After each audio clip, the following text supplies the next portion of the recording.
L'info-influence commence à gagner beaucoup de popularité au Québec, ce qui pousse à se demander si ça va être la solution qui va permettre de sauver les médias au Québec francophone. C'est quoi l'info-influence?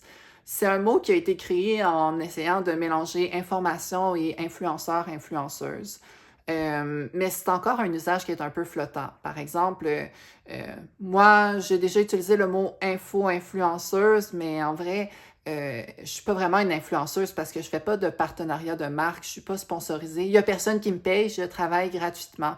Le vrai mot pour moi, ce serait peut-être plus créatrice de contenu, puis si on veut vraiment être précise, ça serait peut-être une experte commentatrice. Mais il y a des personnes qui pourraient chercher à être des info-influenceuses et vivre de ça avec par exemple des partenariats économiques. Je pense que l'info-influence va peut-être permettre d'accélérer les innovations ou la réflexion sur plusieurs aspects. C'est pas une panacée non plus parce que même si j'essayais, par exemple, de faire le partenariat le plus anodin, par exemple, avec un café ou une pizzeria, ben ça ne veut pas dire pour autant que c'est non politique. Tout est politique. La pizzeria, ça se peut que ça soit Stratos et voilà, il y a un membre de la famille Stratos qui va dire que la culture, ça vaut pas rien au Québec. Ou sinon, c'est avec un café comme Starbucks, puis après ça, il y a des dénonciations que Starbucks sponsorise la guerre. Tout ça pour dire que c'est un peu un champ de mine, les partenariats commerciaux.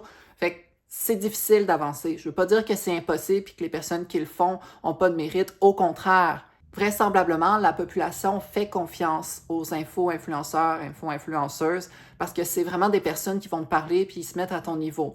Mais paradoxalement, au niveau journalistique, que la population ait moins envie de critiquer les journalistes, c'est pas nécessairement un signe de démocratie saine. Paradoxalement, le nombre de critiques qui ont été faites à l'endroit des médias d'information, des journalistes, ça peut être vu, selon certaines analyses, comme un signe de démocratie en santé.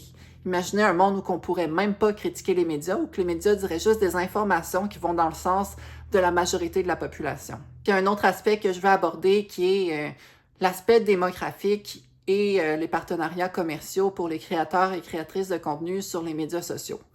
Ben, les annonceurs vont souvent chercher à rejoindre des groupes qui sont assez nombreux ou assez fortunés pour pouvoir vendre leurs produits ou leurs services. Et les annonceurs et annonceuses vont chercher des gens qui ressemblent à certaines majorités ou certaines niches qui sont fortunées ou certaines niches qui sont populeuses. Ce qui fait en sorte que les influenceurs et influenceuses qui appartiennent à des minorités ou qui ont des profils plus atypiques, ben ça pourrait compliquer un peu le travail pour trouver des partenariats commerciaux.